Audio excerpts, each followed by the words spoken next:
Na Prever FM, você começa o dia bem informado. Agora 7h02, estamos de volta com o primeiro jornal para a entrevista agora desta manhã de quarta-feira, hoje dia 17 de dezembro. Obrigado pela sua companhia, sua audiência. E já nos estúdios com a gente, o professor Caio Carbonari e a professora Renata Fonseca. O Caio é o diretor e a Renata é a vice-diretora da Faculdade de Ciências Agronômicas aqui de Botucatu da Unesp. Sejam muito bem-vindos, obrigado pela presença de vocês aqui com a gente. Bom dia. Muito bom dia, André, bom dia, Ellen, bom dia a todos os ouvintes, né, do primeiro jornal. Um grande prazer estar aqui novamente com vocês, agradecer, né, a oportunidade, esse espaço e inclusive aproveitar para parabenizar o trabalho fantástico aí que vocês fizeram ao longo do ano todo.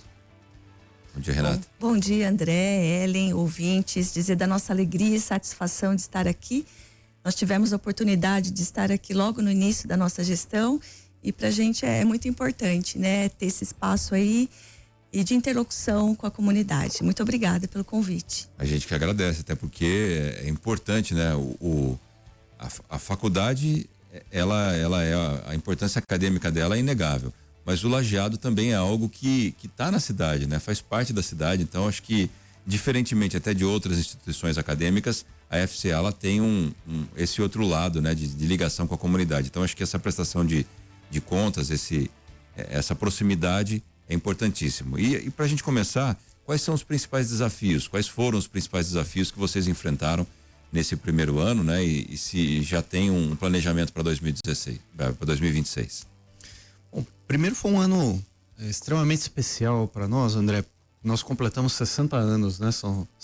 Foi nosso jubileu de diamante esse ano, em maio, né? Então foi um ano muito especial do ponto de vista de comemorações, de resgate da história, de valorizar as pessoas que construíram essa história, de, né, resgatar todo esse caminho que culminou, né, numa excelência de ensino, pesquisa, extensão. Então, o primeiro ponto, acho que a gente precisa destacar em 2025 foi esse momento muito especial. Mas claro que do ponto de vista acadêmico, né, são desafios diários para que a gente possa realmente avançar, como eu disse, né, na excelência, no ensino, nos nossos 3 cursos de graduação, engenharia agronômica, engenharia florestal, engenharia de bioprocesso e biotecnologia, 6 cursos de pós-graduação, inclusive esse ano, né, nós iniciamos um curso novo, né, de mestrado profissional. Também foi um desafio muito bom, né, começar um curso novo que já teve, né, uma grande aceitação, teve uma boa procura, né? Já tem sido aí um grande sucesso na parte de propriedade intelectual, inovação, que é um assunto extremamente importante e transversal a todos os outros nossos cursos. Avançamos em infraestrutura, conseguimos instalar novos laboratórios, né? O próprio Fab Lab, que é um laboratório de prototipagem relacionado à inovação, foi muito legal, está sendo bastante requerido, né, pela nossa comunidade. Espaços, exposições, né? O nosso SEI, que estão avançando com infraestrutura, novos laboratórios, construção de novo bloco de salas de aula. Enfim, teve muitos desafios, né? Além de, como você colocou, a questão do campus em si, né? Que há uma preocupação sempre muito grande em receber a comunidade externa, receber bem a comunidade externa, compatibilizar, né? Essa participação ali da comunidade, da população de Botucatu com as nossas atividades acadêmicas, e claro que com a preocupação maior, né, da segurança, tanto do campus, do patrimônio, dos nossos estudantes, servidores, mas também da comunidade que ali frequenta. Então foi um ano realmente desafiador, mas de bons desafios e de grandes avanços. Eu acho que foi um ano muito legal para nós aí, 2025. Quando a gente fala de FCA, né, Renata, é Faculdade de Ciências Agronômicas. Daí a gente pensa, mas só tem agronomia lá? Não, a Renata, por exemplo, é da engenharia florestal, né? Quais são os cursos principais que vocês têm lá? Não sei se dá pra gente falar todos, né? Se é possível, mas o que avançou nessa questão dos cursos?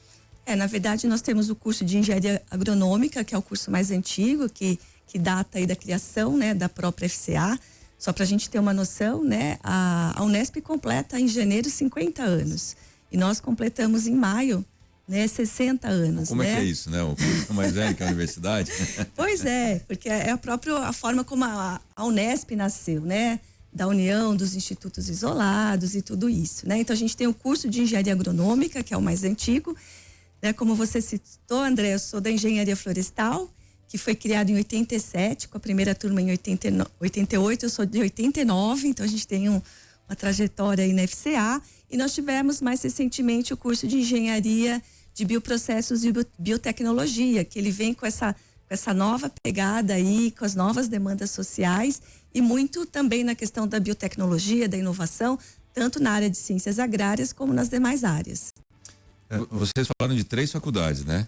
Mas tem outras da Unesp que também utilizam o mesmo campus do Lajeado. Então vocês têm que dividir com outras diretorias. Como é que é essa junção aí?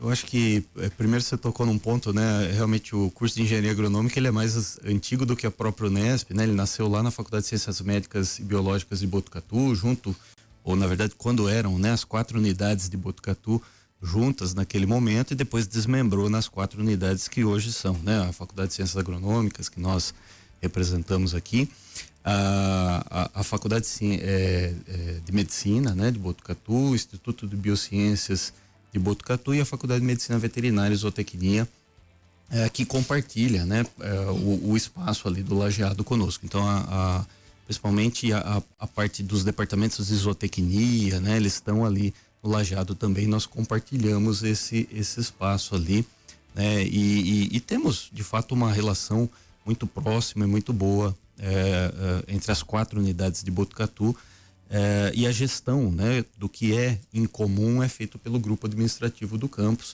O professor Mário Arrigoni assumiu recentemente, né, a presidência do campus. Eu assumi como vice, né, nessa gestão, nesse mandato de 1 ano agora à frente do GAC, mas é feito de maneira muito compartilhada, muito integrada, né, e nós temos aí uma relação muito próxima, né, as 4 unidades irmãs de Botucatu. Quantos alunos vocês têm hoje? Dá para ter ideia da FCA?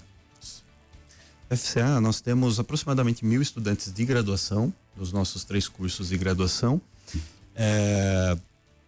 E pós-graduação tem uma flutuação maior, né? Em função de época, é mais volátil, né? Essa variação, mas em torno de 400 a 500 estudantes, né? É bastante comum na pós-graduação, mestrado e doutorado nos nossos 6 cursos de pós-graduação. É muita gente, né? É uma pequena cidade, praticamente. E muitas pessoas que acabam finalizando a graduação na Unesp, não só. Eu até acho que a FCA tem não sei, né? Meu olhar, parece que tem mais isso, que os alunos acabam ficando para fazer o mestrado, para fazer doutorado, em todos os campos, mas não sei, a FCA é a campeã nesse sentido ou não? Eu não sei se é campeã, talvez não seja, não sei assim, não tem esses dados para constatar isso, mas é fato que muita gente que constrói sua carreira, principalmente, né, participa ali da iniciação científica, quer atuar, né, nessa parte mais acadêmica, mais de pesquisa efetivamente, né, e caminha para uma pós-graduação, ele acaba ficando muitas vezes na FCA porque é de fato um centro de excelência em muitas das áreas, né, e ele já está ali engajado. Mas a Faculdade de Ciências Agronômicas recebe, principalmente na pós-graduação, estudantes do Brasil todo, não só do Brasil, né, inclusive estudantes internacionais. A gente tem bastante interação com outras universidades no mundo. Mandamos estudantes, recebemos alguns estudantes também, mas é muito diversificado. Nós recebemos muitos estudantes do Centro-Oeste, Nordeste, de outras regiões do Brasil também. Bacana. E para a gente partir agora para a interação com a comunidade também, acho que uma das primeiras interações que há é quando tem o aluno dentro de uma república, numa vizinhança ali. Num passado, acho que já ficando bem para trás, nós tivemos muitos problemas com relação a repúblicas, a aceitação desse tipo de moradia pelos moradores dos bairros. Como é que está essa situação hoje? Vocês têm tido reclamações? Como é que vocês fizeram, né? Eu sei que não é uma questão da gestão atual, mas vocês como professores, docentes da Unesp, como é que vocês fizeram para gradativamente conseguir chegar nesse nível que a gente está hoje, de quase zerar a reclamação nesse sentido? Esse é um ponto complexo, né? Porque como nós comentamos, né? São 1.000 estudantes de graduação, eles estão espalhados pelo município, alguns organizados em repúblicas, né? Outros, enfim, moram sozinhos, tem vários arranjos, mas eu acho que mudou muito o perfil do nosso estudante também, né? Do estudante de maneira geral. E claro que a gente ainda tem as repúblicas, algumas delas muito tradicionais, com décadas ali de existência, mas eu acho que hoje o perfil do estudante ele é diferente daquele estudante de 20 anos atrás, né? Enfim, a gente não tem tido grandes problemas do ponto de vista desse relacionamento, né? Dessa interação das repúblicas com os moradores, né? Locais. Claro que a gente faz um trabalho próximo, né? Dos estudantes, das repúblicas, no sentido de conscientizar, de trabalhar, né? Essa questão. Mas de fato a gente tem tido aí um bom relacionamento, né? E não tem tido grandes problemas. De fato a gente atua mais na questão do trote fora dos muros, né? Da universidade. Nós temos essa obrigação e esse compromisso de atuar muito forte com os nossos estudantes no sentido de evitar completamente o trote, né? Que é proibido, é crime. A gente desautoriza, né? Qualquer tipo de iniciativa nesse sentido, inclusive fora. Mas, de maneira geral, a gente tenta, né, trabalhar e conversar com os estudantes para que a gente possa minimizar aí qualquer atrito, né, que de fato possa acontecer. Renato, até porque, emendando uma pergunta para você, existe esse limite, né, que o professor Caio falou. Fora dos muros da universidade, é fora dos muros. É bem assim? É possível vocês atuarem também quando o aluno não está dentro da faculdade? Eu acho que uma coisa muito importante, André, é que a gente sempre busca essa aproximação e esse diálogo. Querendo ou não, é um aluno da Faculdade de Ciências Agronômicas, então ele tem o selo ali FCA, ele tem o selo Unesp, né? É o nome da faculdade, então a gente sempre procura muito essa aproximação, esse diálogo.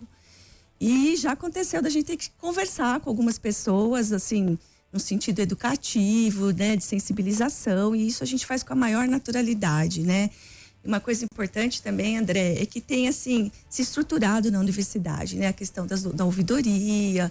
Então, tudo aquilo que chega, assim, rapidamente a gente já vai conversando, já vai absorvendo e dando o encaminhamento necessário, né? Então, acho que isso que é importante também, a gente construir de forma coletiva essa inserção, né? Da Unesp, da Faculdade de Ciências Agronômicas no município de Botucatu.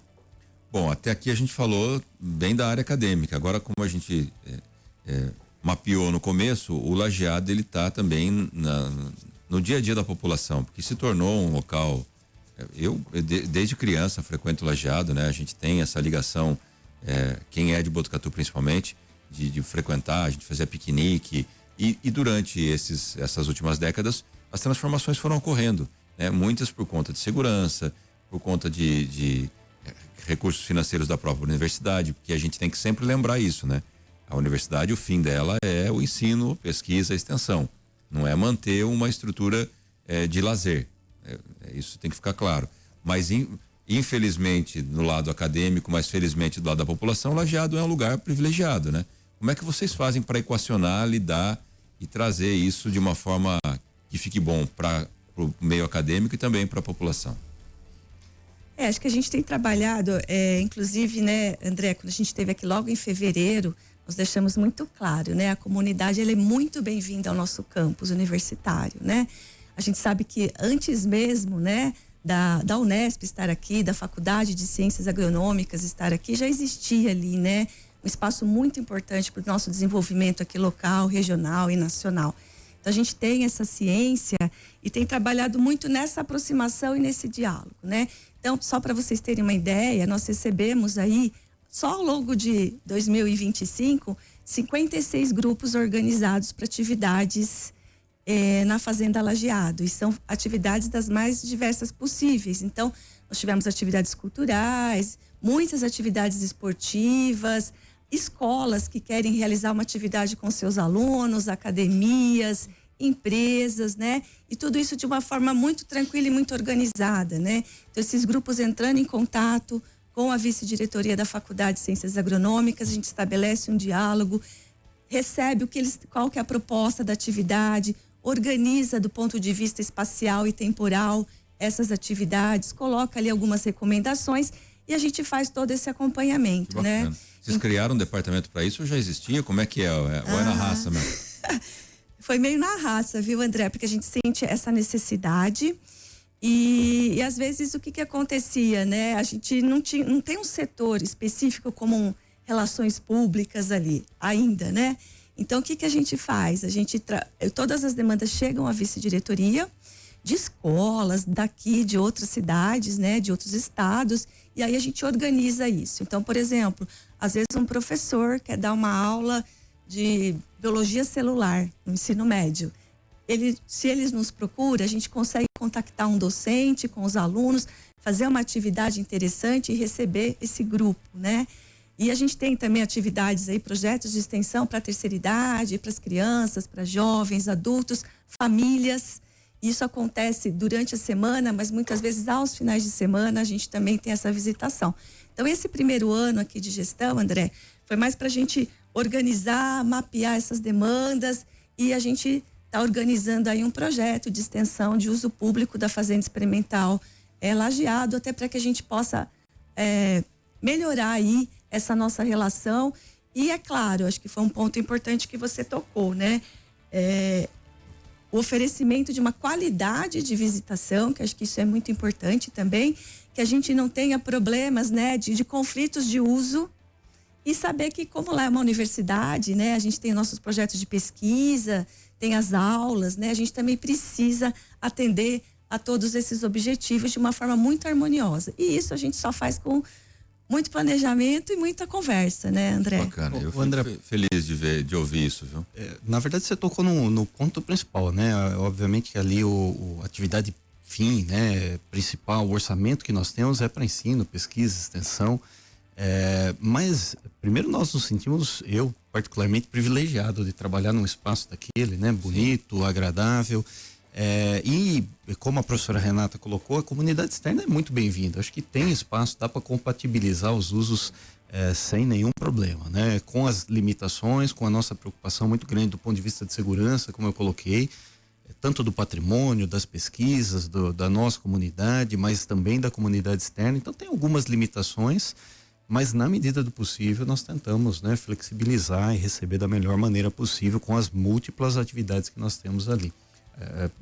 De bem-estar, de esporte, de cultura, visitação ao patrimônio, né, que hoje também tem uma limitação ali, mas a gente tem tentado avançar bastante nesse sentido também. Acho que a questão do patrimônio é um dos principais diferenciais ali, né? Porque, por exemplo, se a gente pegar Rubião, tem gente que vai lá fazer a caminhada, tem ali o Jardim Botânico, que faz parte até do projeto de ensino mesmo, mas no caso da FCA, vocês foram premiados com algo que é quase que único. Tem outras fazendas que também tem, né? Outros campos que também tem, outras universidades, mas temos lá um centro histórico fantástico, que é o Museu do Café. E que era um ponto de visitação que teve muito acesso, né? Se a gente pegar as estatísticas dos anos em que funcionou aí, tinha livros lá com muita gente vindo, mas com o passar do tempo aquilo foi se deteriorando, veio a pandemia, a gente sabe o que aconteceu e fechou, né? Hoje não tem acesso ao museu propriamente dito e a área do patrimônio também tem acesso restrito. Como é que está essa situação? Quais são os planejamentos? Quando é que a população poderá novamente voltar a visitar o Museu do Café? O André, esse é um ponto, o nosso desejo é muito grande, né? Nós avançamos bastante nesse sentido. Na verdade, assim, o grande problema nosso foi aquela chuva de 2020, causou, né, realmente danos ali que nos levou a uma preocupação muito grande ao fechamento da visitação naquele momento. Ali não é uma obra de engenharia pura e simplesmente, é uma obra obviamente que envolve engenharia, mas é uma obra artística, de restauro, é um patrimônio tombado, tem que fazer todas as aprovações nos órgãos competentes, com o DEFAT principalmente. Há uma fiscalização, recebemos em vários momentos comitiva, né, ali do CONDEFAT, presidente do CONDEFAT esteve conosco aqui esse ano, visitou o museu, né, aquele espaço do histórico. O que nós fizemos ao longo desse ano foi, né, e aí eu preciso fazer um agradecimento muito especial à reitoria, né, a nossa reitora, a professora Maísa, o professor César, a Pró-Reitoria de Extensão e Cultura, o professor Raul, o nosso pró-reitor, a Pró-Reitoria de Gestão, de Planejamento, com o professor Capello e as equipes, né, nós montamos um grupo de trabalho que envolveu todo mundo para fazer um estudo realmente aprofundado. Chamamos, né, várias empresas para fazer uma análise, empresas especializadas, não são muitas no Brasil, são poucas, especializadas em grandes restauros, trouxemos para cá, fizeram visitações, fizeram propostas, avançamos, né, com uma escolha de um melhor projeto do ponto de vista financeiro, do ponto de vista de proposta mesmo, né, de execução. E até em primeira mão, né, anunciando aqui, nós conseguimos fazer semana passada a contratação do projeto executivo. Não é obra ainda, né? Essa é uma etapa que vem na sequência, mas até para que a gente possa avançar para captação de recursos maiores e iniciar, né, ainda que de maneira faseada, a obra de restauro, nós precisamos ter um projeto executivo feito por uma empresa especializada. A empresa que foi contratada é o Estúdio Sarazá, que é um grande especialista. Fez a recuperação aqui da ferrovia, da estação ferroviária. Exato. É um grande especialista, né? Uma empresa com histórico, com grandes obras no Brasil todo. Que legal. Não é um valor, é um valor expressivo, na verdade, são R$768 mil. Só o projeto. Só o projeto, mas para que a gente possa ter um estudo detalhado das necessidades estruturais, das necessidades artísticas ali de restauro, e a partir dele, de fato, planejar as etapas de restauro e partir para uma etapa que não é simples, mas que a gente tem recebido grande apoio. O próprio deputado João Cury já se colocou à disposição em vários momentos, esteve lá na nossa posse, falou isso, esteve lá depois nas comemorações dos 50 anos também, repetiu que tem todo o apoio para que a gente possa agora ir para uma etapa a partir do projeto de captação do recurso e iniciar as obras.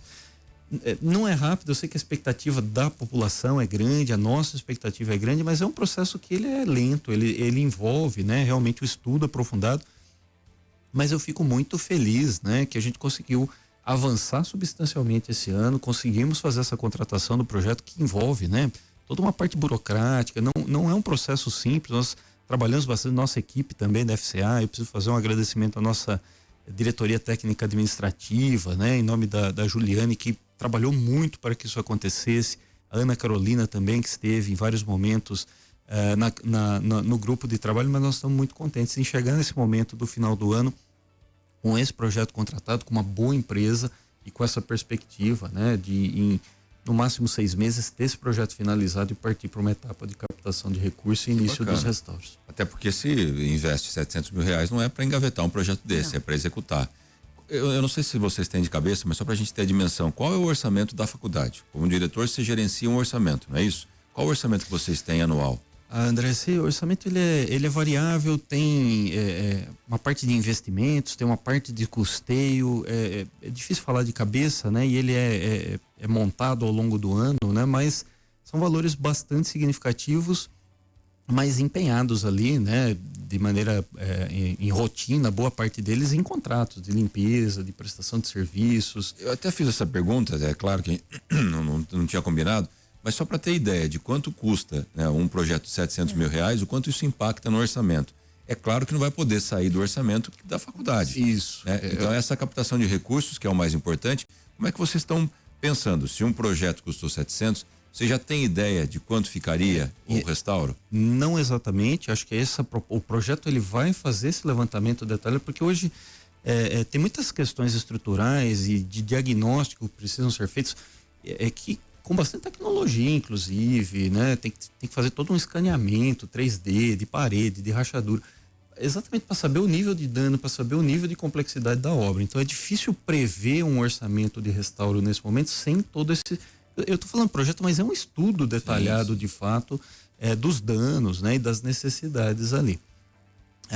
Mas é um valor significativo, ele não caberia, né, dentro do nosso orçamento FCA, por exemplo, né, principalmente não sendo ali uma atividade fim, né, por isso foi muito importante esse grupo de trabalho, foi muito importante, né, o apoio da reitoria, da professora Maísa, do professor César se empenhou muito com isso também, né? Professor César, que é aqui de Botucatu, sabe da importância do Museu do Café para nossa população, né? Enfim, na liberação desse recurso adicional para que a gente pudesse fazer a contratação desse estudo.